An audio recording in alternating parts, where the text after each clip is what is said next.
Hey everyone, I'm Sarah. I'm 28 years old, and I'm a single mom just trying to keep it together one day at a time. Life's not exactly what I pictured it would be at this age, but here I am, doing my best. I live in a teeny tiny apartment that feels even smaller with a toddler running around, but somehow it still feels full. Because it's filled with love and laughter. And, okay, a fair amount of toys and crumbs too. My daughter Lily, she's 2 years old and already has more personality than most adults I know. She's this curly-haired little firecracker with a giggle that could melt the iciest heart. She's the reason I wake up every morning and push through, even when I'm running on fumes. I do absolutely anything for her, and I mean anything.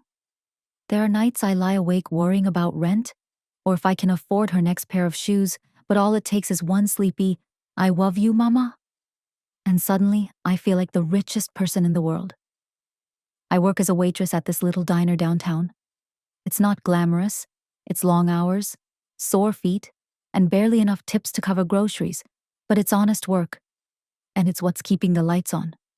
Sometimes I catch myself staring out the window during my shift, wondering if this is it, if this is my forever. But then I remind myself, no, this is just a chapter, not the whole story. Now my big sister Jessica, she's living the dream.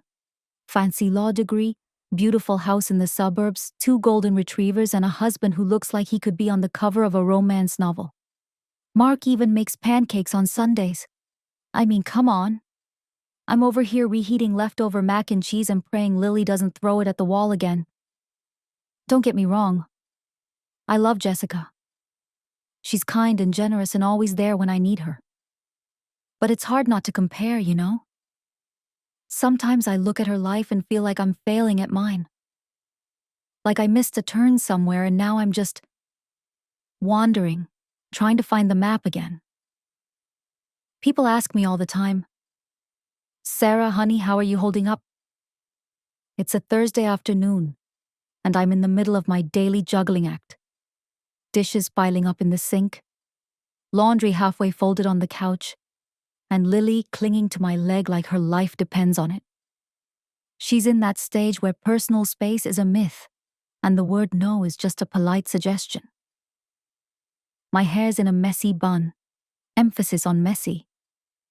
I've got soap bubbles on my shirt, and there's a faint smell of toddler snack mix in the air. That's when I hear a knock. I don't even need to check the peephole. Only one person knocks like that. Confident, quick, like they've never been turned away in their life. Sure enough, it's Jessica, my older sister. She walks in like she owns the place, though she's too polite to say anything about the fact that my living room looks like a toy tornado touchdown. She's immaculate, of course. Her sleek hair doesn't even think about being frizzy. She's got on this sharp navy blue pantsuit that probably costs more than my entire month's rent. Heels clicking against my scuffed up floor, she offers me a smile that's warm, but tinged with concern. "Sarah, honey, how are you holding up?" she asks, her voice soft, careful. I shrug, still scrubbing a dish with one hand while trying to detach Lily from my leg with the other. "Oh, living the dream," I say, throwing her a tired smile that doesn't quite reach my eyes. Jessica gives me that look, the one she saves for when she knows I'm barely keeping my head above water. A mix of sympathy, worry, and that classic big sister energy that always makes me feel like a kid again. Then she says it. "Why don't I take Lily for the weekend?" I blink. Did I hear that right? "You could pick up some extra shifts," she continues. "Or maybe just take a nap. Read a book. Stare at a wall in silence. Whatever self-care looks like for you these days." I don't answer right away. My first instinct is to say no. Not because I don't want the help, God, I do, but because it's hard. It's hard to admit you're overwhelmed. Hard to say yes when you've been conditioned to think you should be able to do it all on your own. I hate feeling like a burden, even to the people who love me most.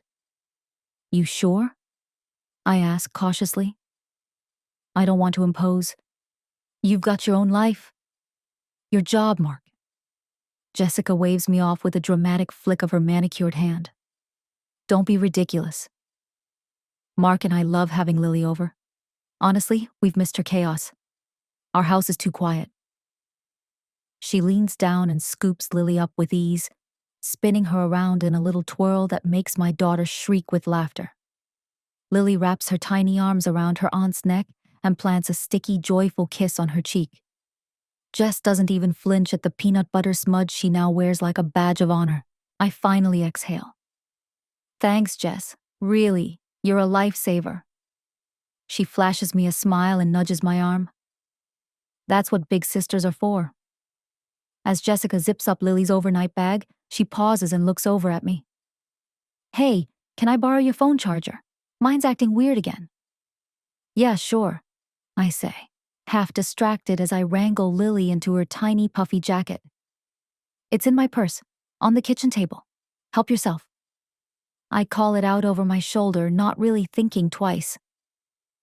I hear her rummaging through my bag, keys and random mom things clinking together, and for a split second, something tugs at the back of my mind. Why didn't she just wait for me to grab it? But I shake it off. It's Jess, my sister. We don't really do boundaries. A few minutes later, they're out the door. And just like that, the apartment feels weirdly still. No cartoons blaring, no toys being tossed, no toddler voice narrating every little thing she's doing. It's quiet. Really quiet. I collapse onto the couch with a deep sigh. I should probably use the time to clean, catch up on laundry, maybe prep some meals. Instead, I do what any sleep-deprived single mom does when the house is silent. I pull out my phone and start scrolling. And of course, what's the first thing that pops up? Jessica's Instagram. Pictures from their trip to Napa last month.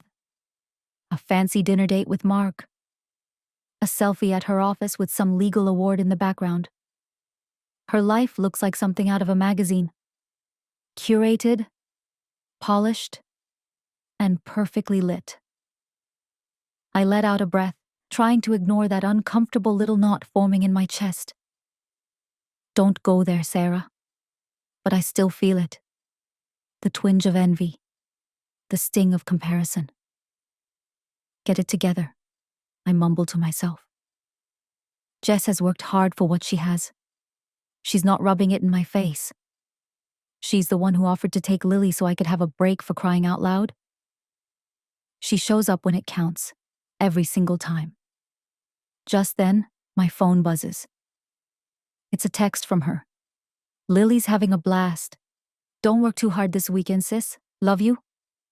I smile, phone pressed to my chest for a moment. It's a mix of feelings, grateful for the help, already missing my baby girl, and yeah, still a little envious. But mostly, I just feel lucky. Not everyone has a sister like Jessica. And even if her life looks picture perfect on the outside, I know at the end of the day, she's in my corner. Always has been. A week slips by in a blur of work, late-night cartoons, and toddler meltdowns. I finally carve out some time to tackle the war zone that is my apartment. There are toys in places I swear Lily never even went, and the laundry pile? Honestly, I think it's grown a personality of its own. I start doing the classic, shove everything into closets and hope for the best routine. Don't judge. Survival mode, remember? That's when I spot something on the coffee table. Jessica's purse. Her designer purse. The one she babies like it's made of glass. How did I miss this? I mutter, wiping my hands on my leggings. Better get this back to her before she thinks I ran off with it. I reach for it, kind of laughing at the idea. The thing probably costs more than everything in my closet combined. But as I lift it, it slips through my hands and spills, of course, everywhere. Seriously? I groan, dropping to my knees to scoop up the mess. Lip balm, receipts, a random granola bar. And then something else catches my eye. A folder. Sleek, thick paper. Official looking. I pause. Curiosity gets the best of me. What can I say? It's human nature. I open it just a crack. And that's when I see it. Adoption papers. My stomach drops. My eyes scan the page, heart thudding louder with each word. Lily's name. My daughter's name. Right there, in black and white. I sit back. The folder still in my hands, mind spinning so fast I can barely think. Why would Jessica have this? What is this? What does it mean? Suddenly, the quiet apartment feels suffocating. My pulse is racing, my throat dry. This wasn't just a forgotten purse. This was a secret, and I have no idea what to do next. What the? I breathe out, barely more than a whisper as my hands start to tremble. I blink hard. Once, twice, trying to make sense of the words in front of me. There must be a mistake.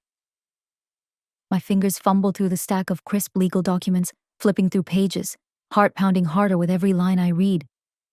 Jessica and Mark, listed as the adoptive parents of Lily. Adoptive parents. My throat goes dry. My vision blurs. I read it again and again, but the words don't change. It's all right there, plain as day. Official documents, signatures, dates. Lily's full name in bold letters like a punch to the gut. This isn't real. It can't be real. Why would she even have these? She's a lawyer. Maybe she's helping someone else with a case? Maybe it's just a weird coincidence, a draft file she printed out and forgot about. Something. Anything. That makes sense. But the more I tell myself that, the louder the other voice gets. The one I've been trying to silence ever since I opened that folder. The one whispering that this isn't a mistake. The one screaming that my sister, the person I've trusted more than anyone, has been planning something behind my back. And then, like a tidal wave crashing over me, the pieces start clicking into place. The way she offered to help out more. The weekends she eagerly took Lily. The way she always seemed one step ahead. The charger excuse. The purse she somehow forgot. She wasn't helping me. She was trying to take my daughter. My heart slams against my ribs like it's trying to break free. I stumble backward, sinking onto the couch, the papers still clutched in my shaking hands. No, I mutter, shaking my head. No, no, no. I drop the folder and dig back into her purse, frantic now. I need answers. Something to prove I'm wrong. That this is some horrifying misunderstanding. But what I find only makes it worse. A birth certificate, not the real one. Jessica's name is listed as Lily's mother. Mine isn't even mentioned. My breath catches in my throat as I pull out more papers. Medical records that have been tampered with. Appointment notes with her name signed at the bottom, not mine. Documents that say she gave birth to Lily. And at the very bottom? A plane ticket, one way, to another state, leaving in 2 weeks. Everything goes still. Cold. My hands drop to my lap. I stare blankly at the floor, the mess of paperwork scattered around me. My ears are ringing, and I'm not sure if I'm going to scream or throw up or just collapse and never move again. She was planning to take Lily and leave. Without telling me. Without giving me a chance to fight, I feel like the air's been ripped from my lungs. My mind is spinning in 100 directions. Shock, betrayal, fear, heartbreak. And through it all, one thought keeps echoing louder than anything else. How could she do this to me? To Lily? My phone buzzes, and it's like my whole body goes stiff. The kind of jolt that shoots through you when you know something is about to make everything worse. It's a text from Jessica. Hey sis, forgot my purse at your place. Can you bring it back later? I just stare at the message, my stomach twisting into tight knots, and I feel this awful sinking feeling settle in my chest. What do I even say? It's like every word I could type back would be fake, hollow. Sure, no problem. Or worse, should I say what I'm really thinking? By the way, I found your secret plan to kidnap my daughter. My hands are shaking as I scroll to the next message, trying to steady myself, hoping this is all a nightmare that I'll wake up from. But it's real. The next text pops up. Also, Mark and I were thinking of taking Lily for another weekend soon. Give you a break, you know? A break. More like another opportunity for them to make their move. My blood begins to boil with a fury I haven't felt in a long time. This isn't about giving me a break, it's about giving them a chance to disappear with my daughter, to pull her further away from me. To make their plans a reality. And that thought, that cold, sickening realization, is too much to bear. I drop the phone and crumble to the floor. The papers scattered around me. All of the evidence I never wanted to find in the first place now glaring up at me. The adoption documents, the forged birth certificate, the plane ticket to another state. It all piles around me like a heavy weight, and I just sit there, shaking, as a sob breaks free from deep within me. The tears come unbidden, hot and bitter, and I feel like the world is closing in around me. What do I do now? How do I protect Lily when the very people I trusted most are plotting behind my back? How could Jessica, my sister, do this to me? How could she even think of taking my child, the one person I love more than anything? My mind is racing, my heart pounding in my chest, but there's one thing I know for sure. I'm not going to let anyone take my daughter from me. Not Jessica. Not Mark. Not anyone. I might be struggling, barely keeping it together, but Lily is my whole world, and I'll fight for her with everything I've got. No matter what it takes, no matter how hard the battle, she's my daughter, and no one will take her from me. I take a deep breath, trying to steady myself, but my mind is still spinning. I feel like I'm on the edge of something big, and I need to be careful. I need a plan. I need to stay calm, but most of all, I need to keep Lily close and act normal until I can figure out my next move. I can't let anyone know that I've seen what I've seen. Not yet. With hands that still tremble, I carefully gather all the documents from the floor and stuff them back into Jessica's designer purse. The one thing she forgot.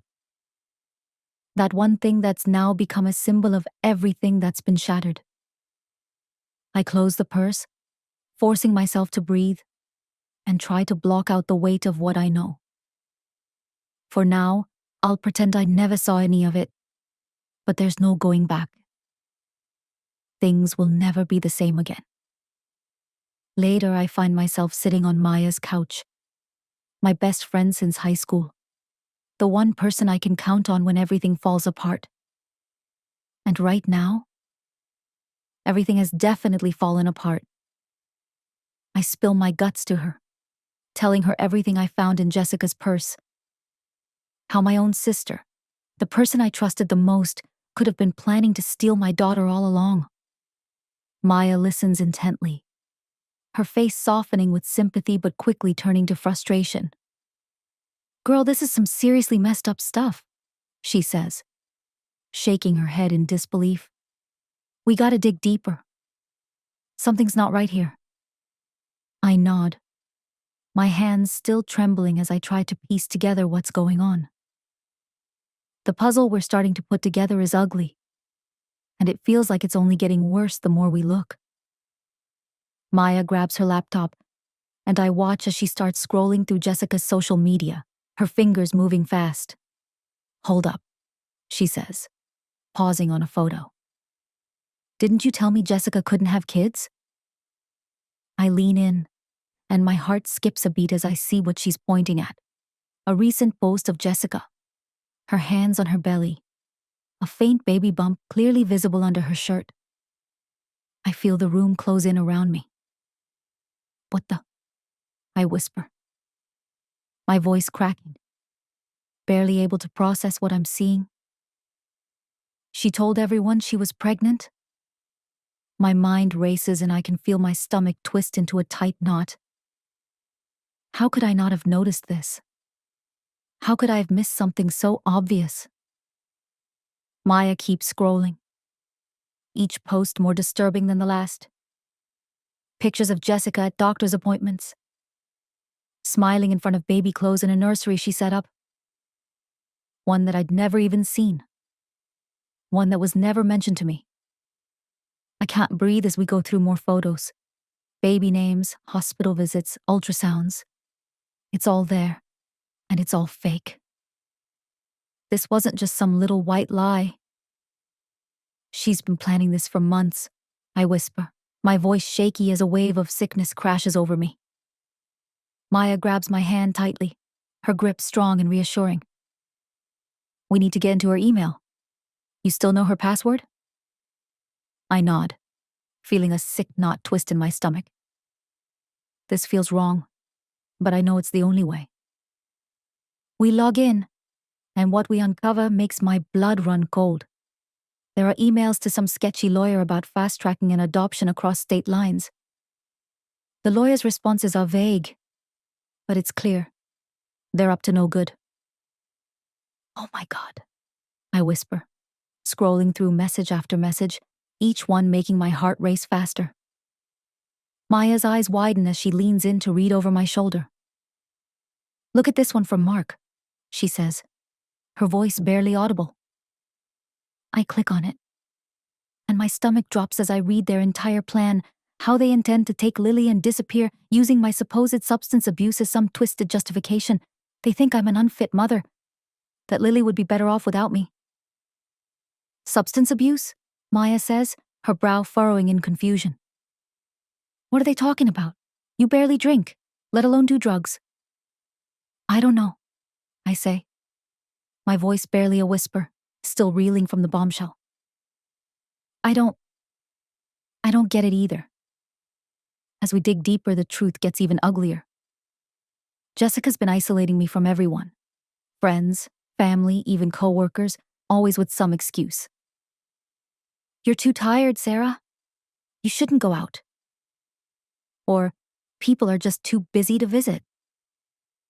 She'd made sure I was alone, so no one would notice what was happening. Maya's face hardens. Remember when she told you your cousin Amy was talking trash about you? She asks, her voice laced with anger. Bet that was a lie, too.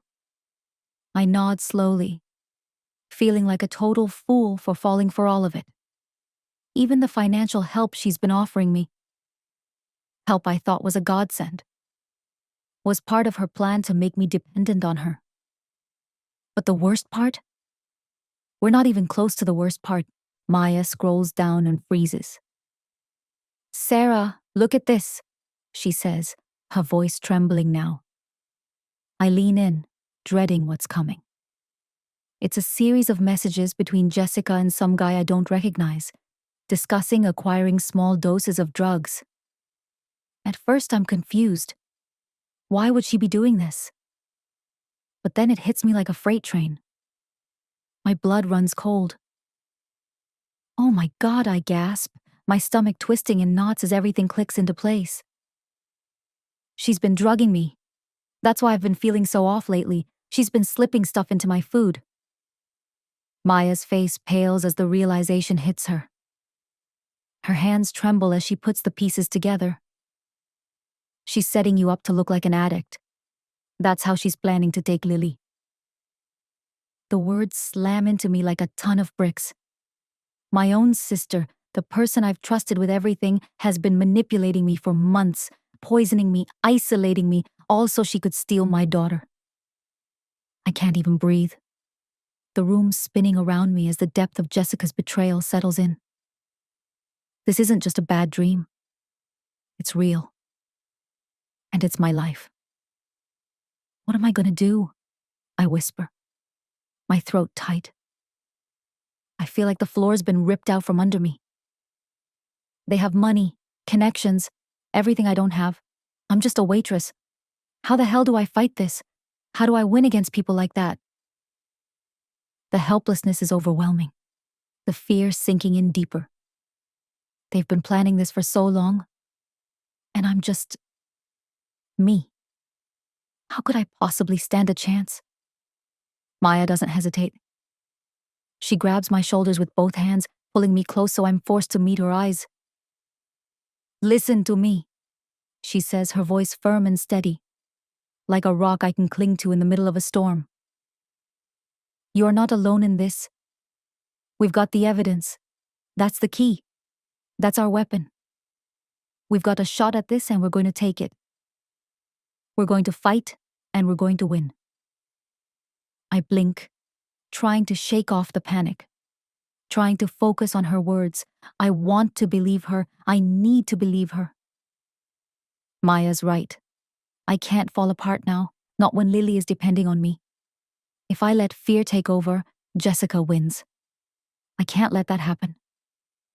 I take a shaky breath, forcing the tears back, wiping away the ones I hadn't even realized had fallen. I look at Maya, steadying myself, trying to gather the strength I need. Okay, I say, my voice raw but determined. What's our next move? A grin spreads across Maya's face, the glint of determination in her eyes like a spark of fire. Now we set a trap. She leans in, her voice lowering to a whisper. We're going to catch these snakes red-handed. As we start planning, a spark of hope flickers inside me. Jessica might think she's got it all figured out, but she doesn't know who she's messing with. I'm a mother, and I'll do whatever it takes to protect my baby. Watch out, sis. You picked the wrong mama bear to mess with. Later, I'm pacing my apartment, torn between wanting to confront Jessica right now and knowing I need to keep my cool. Maya has been a lifesaver, helping me gather evidence and even connecting me with her cousin, a lawyer who's been giving us advice. We need to catch her in the act, Maya says, setting up hidden cameras around my place. Your word against hers won't be enough. We need proof. I swallow hard, nodding even though my stomach churns. The weight of what we're doing hits me. But this is the only way. When Jessica calls to offer babysitting again, I force myself to sound calm. That'd be great. Thanks, sis. My voice feels strange, almost robotic as I keep it together, knowing what I'm about to set in motion. When she arrives, I kiss Lily goodbye, holding her a little longer than usual. My heart aches as I pray it'll be the last time I have to leave her with that snake. Hours later, Maya and I are hunched over her laptop, eyes glued to the screen. The footage plays out in real time, and my blood boils as I watch Jessica rifling through my things, acting like she owns the place. Then, she picks up her phone and speaks in a hushed tone, her words cutting through the tension. It's all set for next week, she says, her voice smooth and confident. Sarah doesn't suspect a thing. I feel my hands tremble, my fists clenching in fury. The urge to confront her right then and there is overwhelming, but I force myself to hold back. We need more. We need everything. The next day, I invite Jessica over for coffee, making sure my phone is secretly recording in my pocket. I want to play this cool, like nothing's changed, but my nerves are buzzing. We chat about this and that, nothing too serious, until I finally drop the bomb. Hey, Jess, you know that bag of old clothes I've got in my closet? I was thinking of donating them to that women's shelter, the one for moms escaping abusive situations. I watch her closely. Her face stiffens. Oh, I don't think that's a good idea, she says, her voice a little too quick, a little too defensive. Those places attract unstable people, drug addicts and such. I don't let it go. I press further, keeping my tone casual. And just like I hoped, Jessica takes the bait, launching into this long rant about how those women are unfit mothers and how their kids would be better off adopted by stable families. I almost lose it right there. But I hold back. With every word she says, I feel my anger growing, but I also feel a sick sense of satisfaction. This is it. This is the moment we needed. With that, I know we finally got enough. The stage is set for the final showdown. A few days later, I invite Jessica, Mark, and some family members over for dinner. My hands are shaking as I set the table, trying to pretend I'm not about to drop a bombshell. But inside, I'm ready. I've got the evidence. I've got the truth. I'm not going to let them get away with this. As we're all digging into dessert, I clear my throat. The room falls quiet and every eye turns to me. My heart pounds in my chest, but I stand tall, pushing down the fear. I have something I need to share with all of you, I say, my voice steady. It's time to take control. I lay everything out on the table. Adoption papers, the fake pregnancy, the poisoning. I play the recordings. The room explodes into chaos. Jessica jumps to her feet, her face drained of color. She's lying. Sarah's unstable. She's on drugs. But Mark's face says it all. His eyes go wide and he takes a step back, whispering, "Jessica, what have you done?" It hits me like a ton of bricks. Jessica had been feeding him lies too, convincing him I had a drug problem that didn't even exist. He had no idea about the forged documents or the poisoning. He was just as much a victim in this as I was. As the truth sinks in, Jessica's mask completely falls away. "It's not fair," she screams, her voice shrill. "I deserve that baby more than her. She's a failure, unstable. Why should she get to have a child when I can't?" Everyone in the room watches in stunned silence as Jessica's jealousy and resentment spill out. It's like watching a stranger, someone completely unrecognizable, wear my sister's face. The police arrive just in time to hear her rant. They quickly restrain her, and she's hauled away, kicking and screaming like a child throwing a tantrum. I slump into Maya's arms, utterly drained but filled with a sense of relief I can't even describe. It's over. Finally, it's over. The next few weeks are a blur of police statements, court dates, and the whirlwind of trying to piece my life back together. I file a restraining order against Jessica, who's now facing a list of serious charges. Slowly, I start rebuilding. One step at a time. Family members and old friends begin to reach out, apologizing for believing Jessica's lies. It's hard. And there are moments when I struggle, but I'm learning to forgive them too.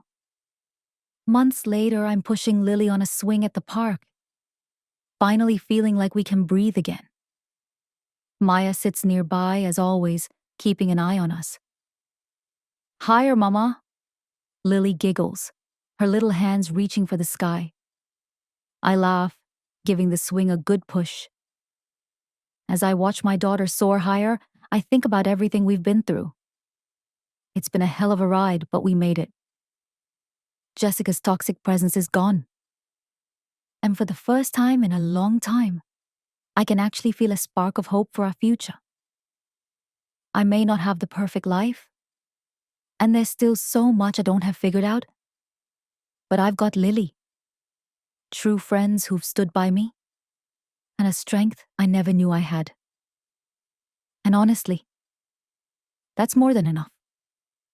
The story might be coming to an end, but I've got a question for you. If you were in my shoes, could you ever forgive Jessica? Or are some betrayals just too deep to heal from? Drop your thoughts in the comments. I'm really curious to know what you do in this situation. If you've enjoyed this wild ride, don't forget to hit that like button and subscribe to the channel for more intense stories like this one. Your support means the world to me and helps me keep sharing these experiences.